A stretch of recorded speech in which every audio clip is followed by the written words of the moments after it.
आज की क्लास में हम डिस्कस करेंगे magnetic effects of electric current. Magnetic effects of electric current में मींस क्या कि हमारा अगर इलेक्ट्रिक करंट फ्लो हो रहा है तो हमें ये समझना है कि उसके अंदर मैग्नेटिक इफेक्ट कैसे आता है। तो इसका एक्सपेरिमेंट सबसे पहले हमारे पास हमारे साइंटिस्ट थे ऑयस्टिन, उन्होंने करा था मैग्नेटिक कंपास उसके पास लाके। हमने अभी देखा मैग्नेटिक फील्ड लाइंस की डायरेक्शन कैसी थी कि वो नॉर्थ से इमर्ज होके साउथ की तरफ जा रही थी, है ना।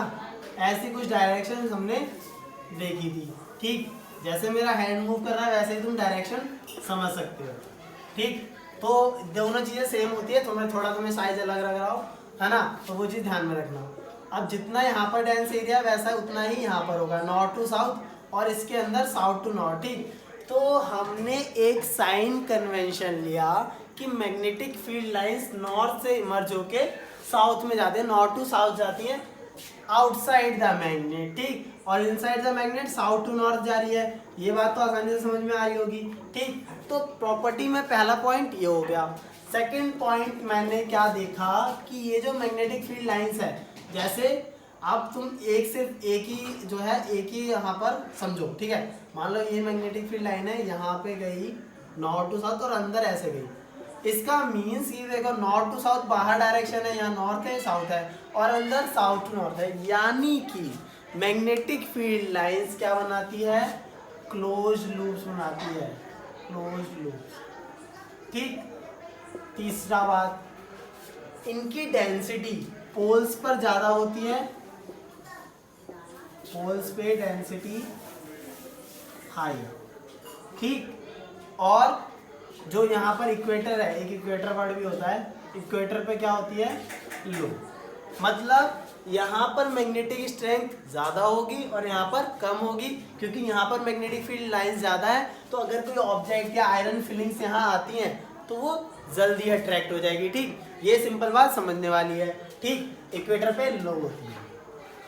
अच्छा, फोर्थ पॉइंट क्या, अब ये फोर्थ पॉइंट तो तुम्हारे कुछ आगे लेवल का है। अब इसको समझाने की कोशिश करता हूँ सिंपल में कि जो भी ये इलेक्ट्रिक फील्ड की लाइंस है, अब मेरे इस डायग्राम में तुम्हें क्या है, इंटरसेक्ट करती हुई दिखाई दे रही हैं। तो ये डायग्राम अब हम रब करते हैं, है ना, और फिर से एक डायग्राम साफ सुथरा बनाते हैं और क्या चीज़ ऑब्जर्व करते हैं वो देखते हैं। ठीक, तो ये फोर्थ पॉइंट बहुत इंपॉर्टेंट है अगर तुम हायर क्लासेस में फिजिक्स ऑप्ट करते हो तो।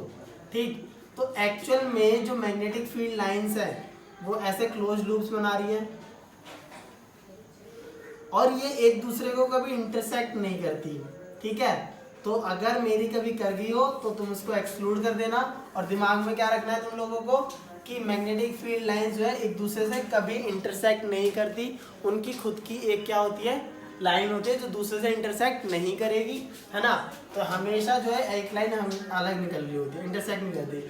अब इंटरसेक्ट करने का एक रीज़न है, वो क्या कि जब इंटरसेक्ट करेंगी दो फील्ड लाइंस, जैसे मान लो ये इंटरसेक्ट कर गई, तो यहाँ पर मैग्नेटिक फील्ड की दो डायरेक्शन होगी। एक डायरेक्शन क्या होगी, इस वाली लाइन की, एक डायरेक्शन होगी इस वाली लाइन की। तो हमें एक चीज़ ध्यान में रखनी है कि मैग्नेटिक फील्ड लाइंस की सिर्फ एक डायरेक्शन हो सकती है, कभी दो डायरेक्शन नहीं होती किसी एक पॉइंट पे। ठीक, तो ये एक इम्पॉर्टेंट बात है, ये हायर क्लासेस में ज़्यादा यूजफुल होती है, तुम्हारे लिए बस इस पॉइंट को याद रखना है। ठीक, यहाँ पर ये मैग्नेटिक फील्ड्स की प्रॉपर्टीज खत्म हो जाती है। तो हमारे पास अब आता है कि अगर हम डिस्कस कर रहे हैं, ये तो मैग्नेटिक फील्ड लाइंस का सारी चीज़ें थी, क्योंकि अगर हम करंट की मैग्नेटिक प्रॉपर्टी समझेंगे तो हमें ये बात ध्यान में रखनी है कि करंट फ्लो होगा। तो पहले मैं तुम्हें सीधा बोल देता कि भाई मैग्नेटिक फील्ड ये होता है तो तुम्हें समझ नहीं आता। सो तुमने सबसे सिंपल क्या देखा, बार मैग्नेट। तो बार मैग्नेट की अगर फील्ड लाइन समझ में आ गई कि हाँ भाई ऐसा कुछ होता है मैग्नेटिक फील्ड लाइंस, और वही जो है घूमती हैं, तो वो उस एरिया में कोई भी ऑब्जेक्ट जो आयरन से या मैग्नेट से अट्रैक्ट होता है उसे अट्रैक्ट कर लेती हैं। ठीक, तो उसी लिए जैसे मान लो मेरे पास ये एक वायर है, ठीक है, अब ये मैंने एक वायर लिया और यहाँ पर करंट फ्लो कर रहा है, ठीक है, करंट फ्लो, है ना, तो ये करंट फ्लो कर रहा है। तो ये आप देखो, हमने ऑब्जर्व करा है कि भाई करंट के आसपास हमने कोई ऑब्जेक्ट लाया और वो निडल को क्या है, डिफ्लेक्ट कर रहा है ना, डिफ्लेक्ट कर रहा है। इसका मीन्स क्या समझ में आता है कि इनके अंदर क्या है, मैग्नेटिक फील्ड स्ट्रेंथ कुछ होगा, मैग्नेटिक फील्ड लाइन होगी, है ना।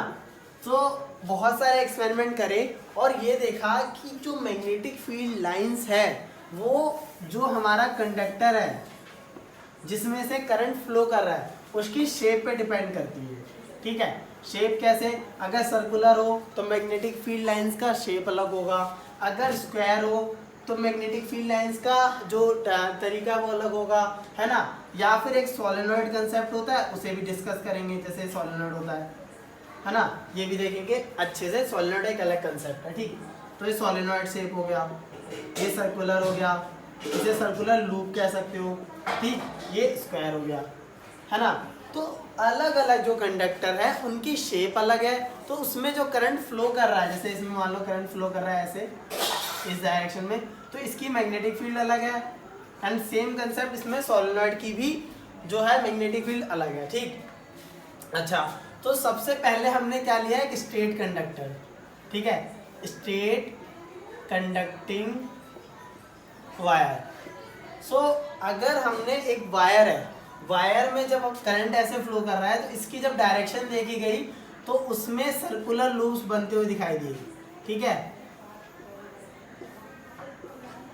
ना, सर्कुलर। अब इसमें जो मैग्नेटिक फील्ड लाइंस थी, magnetic field lines circular circular shape की थी और इनका जो सेंटर था वो था वायर, वायर पे कोई पॉइंट की, जैसे ये पॉइंट हो गया तो इस पॉइंट को मान के एक सर्कल बना दिया, है ना, इस पॉइंट को मान के एक सर्कल बना दिया, इस पॉइंट को मान के एक सर्कल बना दिया, ठीक। अब तुम्हें ऐसे बोर्ड पे तो 3D समझ नहीं आ रहा होगा, तो ऐसे समझो जैसे ये वायर है, ठीक। तो ये वायर का एक पॉइंट है, अब इस पॉइंट के अराउंड ऐसे सर्कुलर जो है फील्ड लाइंस हैं, ठीक, सर्कुलर, इसको सेंटर मान के सर्कल बनाए हैं, ठीक। जैसे ये इलेक्ट्रिक फील्ड लाइंस हो गया, अब इसको सेंटर मान के ऐसे सर्कल्स बने हैं इसके चारों ओर, और ये अगर करंट कैरिंग वायर है, करंट कैरी कर रहा है, तो इसके पास इसको सेंटर मान के जो सर्कुलर फील्ड लाइंस बनेंगी और अगर कोई ऑब्जेक्ट आता है तो उसे अट्रैक्ट कर लेगा।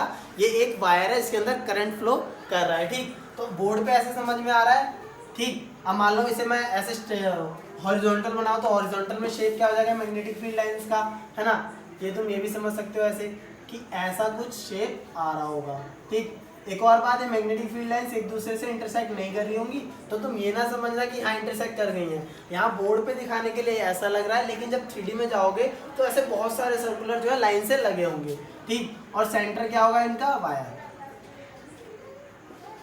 है ना। तो ये ऑब्जर्व करा गया कि अगर एक स्ट्रेट कंडक्टिंग वायर है और उसमें ऐसे करंट फ्लो कर रहा है तो उसके सर्कुलर शेप में जो क्या है मैग्नेटिक फील्ड लाइंस आ रही है और इसी शेप में जो है अट्रैक्शन हो रहा है। तो जो अब मैग्नेटिक फील्ड है, मैग्नेटिक फील्ड को हम B से डिनोट करते हैं, ठीक। सबका एक सिंबल है, वैसे मैग्नेटिक फील्ड का B सिंबल है ना। और वो इसकी यूनिट क्या है, चलो अभी देखो। मैग्नेटिक फील्ड हो गया, टेस्ला इसकी SI यूनिट है, ये भी किसी साइंटिस्ट के नाम पे रखा है, ठीक है। और दूसरी छोटी यूनिट गॉस भी है, जैसे माइक्रो मिली ये सब यूज करते हैं वैसे ही गॉस है। और वैसे टेस्ला तुम ज़्यादातर देखोगे B सिंबल है मैग्नेटिक फील्ड का। अब आगे इसका जो फॉर्मूला है वो देखते हैं, बोलो समझा। हाँ, तो हम मैग्नेटिक फील्ड्स डिस्कस कर रहे थे। अगर कोई स्ट्रेट वायर है और उसमें हमें देखना है मैग्नेटिक फील्ड लाइंस, तो उनकी शेप कुछ ऐसे आ रही थी सर्कुलर, ठीक। अब यहाँ पर मैंने ये 3D शेप कुछ बनाने की कोशिश करी है, इसको समझ में आया तो समझना कि यहाँ पर ये वायर पास कर रहा है, इसमें से ये बिल्कुल B से निकल रहा है ऐसे टॉप पे, ऐसे हमारी इस प्लेन में क्या होगी फील्ड लाइंस और ऐसे जो है वायर निकल रहा होगा, ठीक। तो वो हमने ऐसा बनाया है, ठीक है। तो ये समझना इनकी डायरेक्शन ऐसे होगी।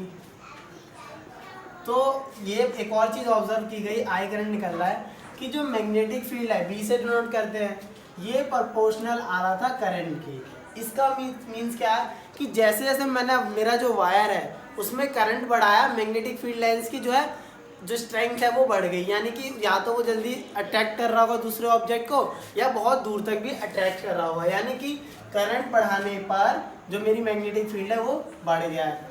और दूसरी चीज़ क्या देखी, जो मैग्नेटिक फील्ड की स्ट्रेंथ है जितना डिस्टेंस दूर करा ऑब्जेक्ट का वो कम हो गई, यानी कि जब हमने डिस्टेंस बढ़ाया तो ये मेरा बी कम हो गया। आर क्या, जो हमारी मैग्नेटिक फील्ड लाइंस का रेडियस है उसको हमने इंक्रीज करा तो मेरा मैग्नेटिक फील्ड डिक्रीज कर गया, ठीक है ना।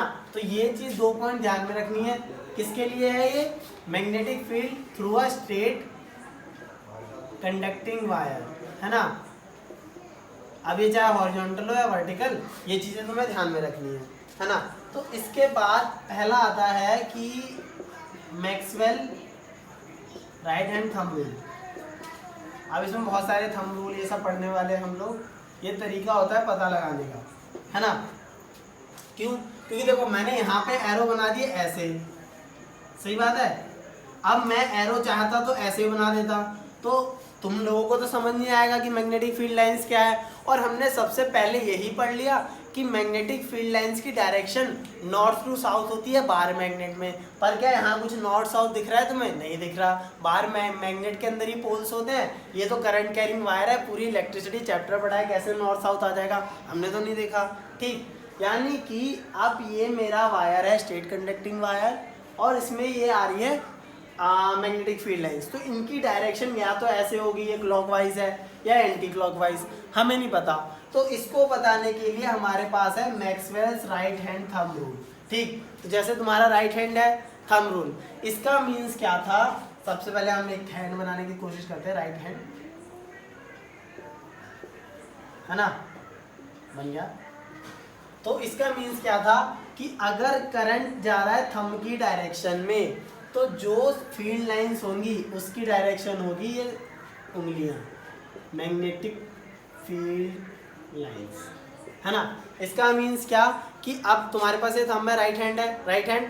अब अगर ये करंट की डायरेक्शन है तो ये जो मेरी उंगलियां स्विल करेंगी, ठीक है, जहाँ पे ये कर रही है कर्ल, ठीक। तो ये कर्ल, इसकी डायरेक्शन क्या हो जाएगी, अगर करंट ये है तो ये इधर साइड कर रही है क्लॉकवाइज में, तो ये मेरी किसकी डायरेक्शन हो गई।